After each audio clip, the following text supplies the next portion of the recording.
میرے سرتاج، اگر اللہ کا حکم ہے آپ شوق سے چلے جائیں، اللہ اپنے بندوں کو برباد نہیں کرے گا، اللہ اپنے بندوں کو ضائع نہیں کرے گا۔ اللہ نے اگر امتحان میں ڈالا ہے تو اس کو صبر کرنے کی طاقت بھی اللہ دیتا۔ ابراہیم چلے، تھوڑی دور آگے بڑھے، جب بیوی اور بچہ نظروں سے اوجھل ہو گیا، ابراہیم اللہ کی بارگاہ میں ہاتھ اٹھاتے اور کہتے ہیں ربنا انی اسکنت من ذریتی بواد غیر ذی زرع عند بیتک المحرم، اے اللہ میں اپنے بچے کو اور اپنی بیوی کو اس بے آب و گیا سرزمین میں چھوڑ کے جا رہا ہوں، ربنا لیقیموا الصلاۃ، اے اللہ تو توفیق دے کہ میری اولاد یہاں پہ نماز قائم کرے۔ اپنی آنے والی نسلوں کے لیے ابراہیم دعا کر رہے ہیں کہ میری اولاد یہاں نماز قائم کرے۔ آج ہم اپنی موجودہ اولاد کی بھی فکر نہیں کرتے، اس کو نماز کی تلقین نہیں کرتے، اس کو دین کی باتیں ہم نہیں بتاتے۔ سب کو پتا ہے والدین کے حقوق پر تقریر ہونی چاہیے، ہر باپ چاہتا ہے میرا بچہ میرا فرما بردار بن جائے، ہر ماں چاہتی ہے میری بیٹی میری فرما بردار بن جائے۔ بھائی اولاد کے بھی تو کچھ حقوق ہیں۔ اولاد کا ایک بہت بڑا، اپنی آپ نے اولاد کی تربیت پر کوئی تصویر سنی ہے، اس میں ایک پہلو یہ بھی ہے کہ اولاد کو دینی تعلیم دے، تربیت دے۔ اسماعیل علیہ السلام کے بارے میں قرآن کہتا ہے سورہ مریم کے اندر وَاذْكُرْ فِي الْكِتَابِ اسماعیل، اور یاد کرو کتاب میں اسماعیل کو، اِنَّهُ كَانَ صَادِقَ الْوَعْدِ، اسماعیل بڑے سچے تھے، بڑے وعدے کے پکے تھے، وَكَانَ رَسُولًا نَبِيًّا، وہ اللہ کے رسول تھے، نبی تھے، وَكَانَ يَأْمُرُ أَهْلَهُ بِالصَّلَاةِ، اور وہ اپنے بچوں کو اپنے گھر والوں کو نماز کی تلقین کیا کرتے تھے۔ اصلاح معاشرہ کا آغاز میرے بھائی نہیں سے، عورتیں طے کر لیں مجھے اپنے شوہر کی نماز نہیں چھوڑنے دینا ہے، مجھے فجر میں اپنے شوہر کو اٹھانا ہے۔ مائیں طے کر لیں میں جائے نماز پر کھڑی ہوں گی، میری بیٹی موبائل میں لگی رہے گی، میں برداشت نہیں کر سکتی، میں نماز کی ٹائم اپنی بیٹ پر اچھی سے بھی نماز پڑھاؤں، یہ طے کر لیں آپ۔ یہ آپ طے کر لیں کہ میں اپنے بچوں کو جہنم کی آگ میں جلنے نہیں دوں گا، میں اپنے بچوں کے ایمان کی عقیدے کی دین کی فکر کروں گا، یہ سوچ اگر پیدا کر لیں میرے بھائیوں، انشاءاللہ سماج سدھر جائے۔ بڑی پیاری حدیث ہے سنن نسائی کی، اللہ کے رسول صلی اللہ علیہ وسلم فرماتے ہیں، ہماری مائیں بہنیں خاص طور سے اس حدیث پر توجہ دیں۔ بھئی میاں بیوی کے رشتے میں بڑا عجیب و غریب رشتہ ہوتا ہے، بہت ساری باتیں شوہر بیوی سے منوا لیتا ہے، بیوی شوہر سے منوا لیتی ہے۔ اس محبت کا ایک ایگزامپل اس حدیث میں بتایا گیا۔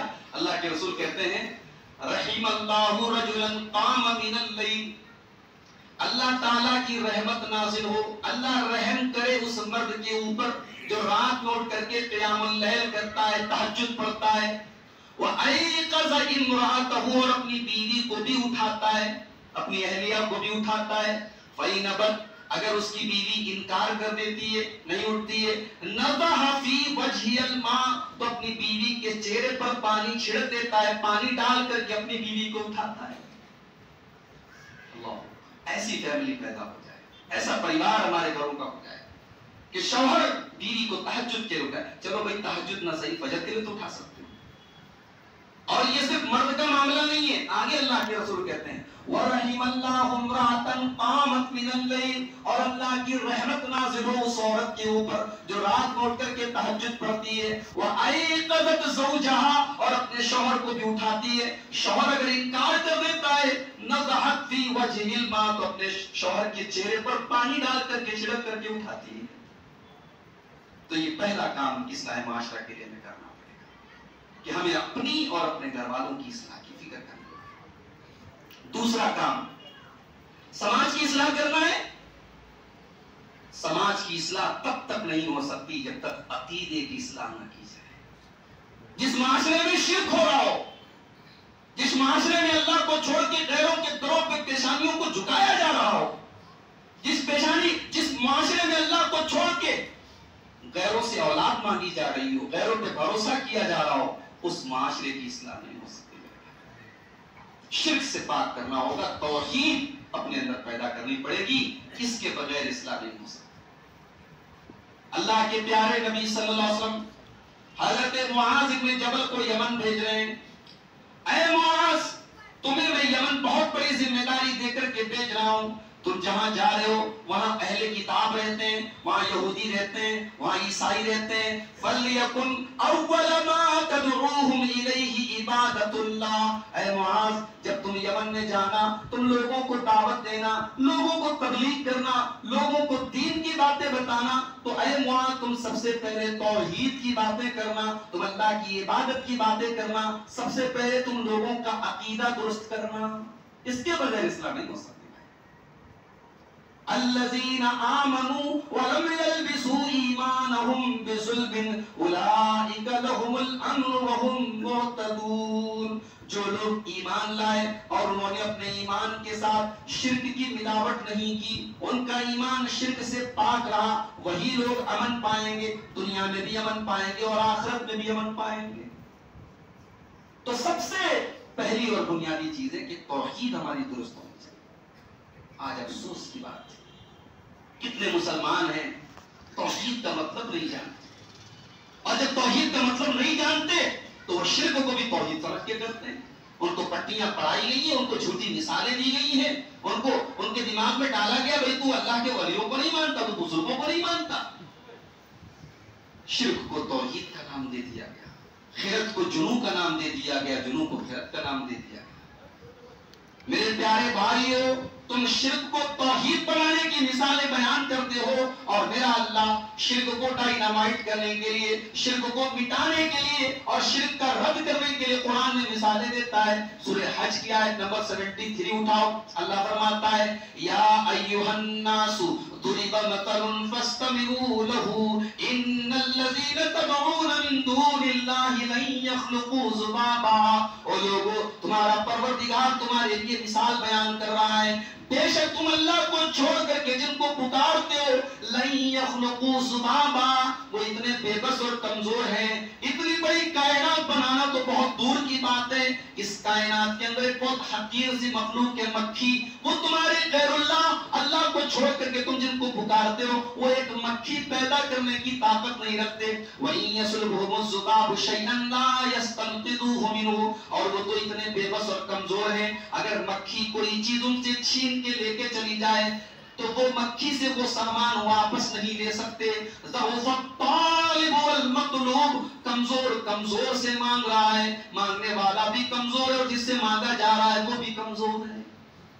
میرا اللہ تو توحید کو ثابت کرنے کی مثالیں دے رہا ہے, میرا اللہ تو شرک اور مشرکوں کا رد کر رہا ہے. اور آج ہم افسوس کی بات ہے, ہم کلمہ گو ہیں, ہم مسلمان ہیں, اور ہم اپنے شرک کو صحیح کرنے کی مثالیں دیتے ہیں. اللہ ہم پر رحم کرے.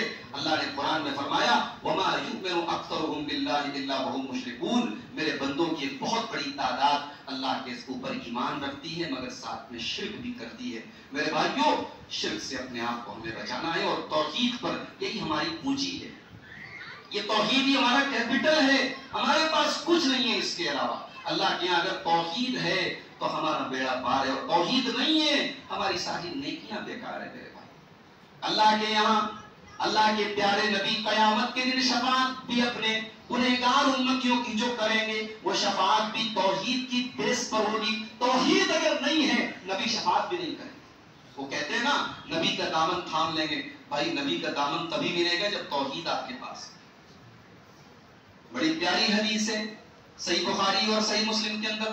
ابو ہریرہ رضی اللہ تعالیٰ عنہ اللہ کے رسول کے پاس آتے ہیں اور سوال کرتے ہیں, اے اللہ کے رسول, من اسعد الناس بشفاعتک یوم القیامہ, اے اللہ کے رسول وہ کون سا خوش نصیب انسان ہے جس کی آپ قیامت کے دن شفاعت فرمائیں گے, جس کو آپ کی شفاعت نصیب ہوگی.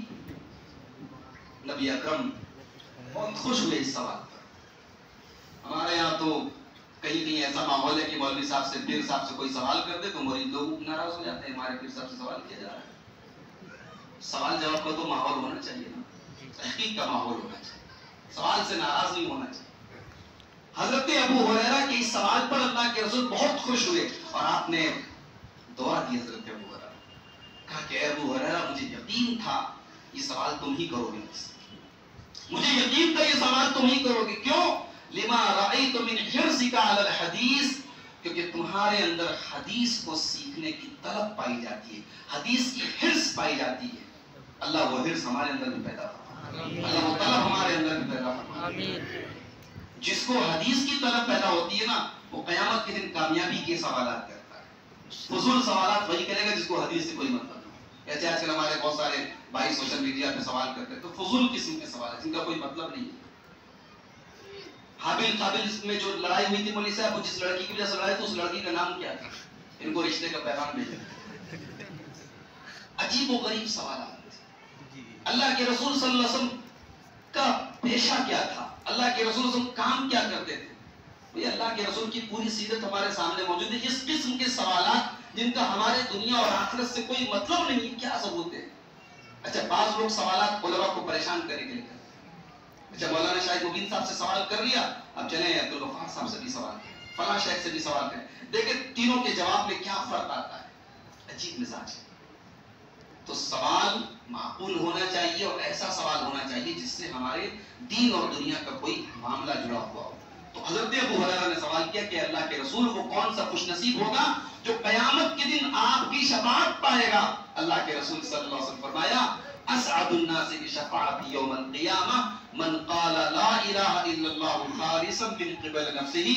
سب سے بڑا خوش نصیب قیامت کے دن وہ ہوگا میری شفاعت پانے والا جو لا الہ الا اللہ پڑھ کر کے دل کی گہرائی سے اس پر قائم رہا ہوگا, جو توحید پر مرتے دم تک قائم رہا ہوگا, وہ نبی کی شفاعت پائے گا. نبی کا دامن شرک کرنے والے کو نصیب نہیں ہوگا. اللہ ہم سب کی حفاظت. آمین. تو شرک سے بچنا اور توحید پر قائم رہنا یہ میرے بھائیوں یہ ہماری سب سے بڑی پوچھ ہے. اسی اپنے ماحول میں آپ دیکھیے ہمارے برادران وطن جو ہمارے ساتھ رہتے ہیں ان کی زندگیاں آپ دیکھیں, نبی کے آگے ہاتھ جوڑ رہے ہیں, جانور عرب اس کے آگے ہاتھ جوڑ رہے ہیں. ہمارے بنارس میں بہت بڑا عبادت خانہ ہے ان کا, اس میں ایک یعنی شرمگاہ کی ایک شبیہ ہے, اس کی عبادت کرنے کے لیے پورے ملک سے لوگ آتے ہیں. ہم ان مناظر کو جب ہم دیکھتے ہیں تو ہمارا دل اللہ تعالیٰ کے شکر سے پاک پاک ہو جاتا ہے کہ اللہ تو نے توحید پر بنایا, تو نے ہمیں شرک سے بچایا, تو نے ہمیں مخلوقات کی عبادت سے بچایا, تو نے ہمیں ذلیل ہونے سے بچایا. اور میں ایک بات کہتا ہوں اکثر اپنی تقریروں میں کہ میرے بھائیوں ایک مسلمان دنیا میں غریب بھی ہے, کمزور بھی ہے, مزدور بھی ہے, مشکل سے 2 وقت کی روٹی کا انتظام کر رہا ہے, لیکن اگر اس کے پاس توحید ہے, ایمان ہے, کل اللہ کی بارگاہ میں وہ کامیاب ہے. اور ایک آدمی ارب پتی ہے, کھرب پتی ہے, دنیا کی ساری دولت اس کے پاس ہے, مگر ایمان نہیں ہے تو دنیا اللہ کی بارگاہ میں وہ ناکام اور نامراد ہے. تو یہ ہمیں اور آپ کو یہ کام کرنا پڑے گا کہ توحید کو اپنے درست کرنا پڑے گا اور شرک سے اپنے آپ کو بچانا پڑے گا اگر ہم یہ چاہتے ہیں کہ اصلاح معاشرہ. آگے بڑھتے ہیں. اصلاح معاشرہ کا جو نیکسٹ اسٹیپ ہے, جو اگلا قدم ہے, معاشرے کی اصلاح کرنا چاہتے ہیں تو ہمیں اور آپ کو سنت رسول کو تھامنا ہوگا. ہم زندگی کے تمام معاملات میں یہ دیکھیں کہ ہمارے نبی کا طریقہ کیا تھا, ہمارے نبی کی سنت کیا تھی, اور سنت کا اپوزٹ ہے بدعت. ہمیں سنت کو تھامنا ہے اور بدعت سے بچنا ہے. اگر میرے نبی کہہ دیں کہ نماز پڑھو تو نماز پڑھنا سنت ہے, اور میرے نبی نے نماز پڑھنے سے منع کر دیا تو نماز پڑھنا حرام ہے. میرے نبی کہہ دیں کہ روزہ رکھو تو روزہ رکھنا عبادت ہے, اور میرے نبی کہہ دیں روزہ مت رکھو تو روزہ رکھنا حرام ہے. بھئی بقرعید کا تہوار آتا ہے, عید الاضحیٰ کا تہوار آتا ہے, ہم اور آپ جانوروں کی قربانی کرتے ہیں, نماز کے پہلے کرتے ہیں یا بعد میں کرتے ہیں؟ بھئی لکھنؤ والے پہلے نہیں کرتے ہیں, نہیں بعد میں کرتے ہیں. پہلے کرنے تو کیا حرج ہے, پہلے کرنے تو کوئی حرج ہے. اللہ کے رسول صلی اللہ علیہ وسلم فرمایا کہ من ذبح قبل الصلاۃ, جس نے عید الاضحیٰ کی نماز کے پہلے قربانی کر دیا تو اس کو قربانی کا ثواب نہیں ملے گا. اس نے اپنے گھر والوں کو گوشت کھلایا, اس کو قربانی کا ثواب نہیں ملے گا. ذرا سی صرف ٹائمنگ چینج ہو رہی ہے, پروسیس سیم ہے. جانور ہٹا کٹا ہے, اللہ کا نام لے کے ذبح کر رہے ہیں, کسائی بھی بہت معقول ہے, گوشت کی بوٹی بھی برابر بنا رہا ہے, مگر بھائی ثواب قربانی کا نہیں ملے گا کیونکہ سنت کے مطابق نہیں. تو دین اتباع رسول کا نام ہے, دین نبی کی سنت پر چلنے کا نام ہے, اپنے دماغ سے کھچڑی پکانے کا نام نہیں ہے. رجب کا مہینہ آیا, ہماری بہت ساری عورتیں 1000 روزہ رکھتی ہیں, ان کی پٹی پڑا دی یہ روزہ رکھو گی تو 1000 روزے کا ثواب ملے گا. اچھا کیوں ملے گا؟ بولے 27 رجب کو اللہ کے رسول کو معراج ہوئی تھی. فار یور کائنڈ انفارمیشن میں آپ کو بتا دوں کہ نبی اکرم کی معراج کس سال میں ہوئی یہ بھی متفق علیہ نہیں ہے, روایات میں بہت اختلاف ہے. کس سال میں ہوئی اس میں اختلاف ہے، کس مہینے میں ہوئی اس میں اختلاف ہے، کس تاریخ میں ہوئی اس میں اختلاف ہے۔ بھائی لوگوں نے 27 رجب کو فکس کر لیا، 27 رجب کو نبی کے معراج کی خوشی میں روزہ رکھا جا رہا ہے۔ تو یہ روزہ یہ سنت نہیں ہے، یہ بدعت ہے، اور اس پر 1000 روزے کا ثواب نہیں ملے گا۔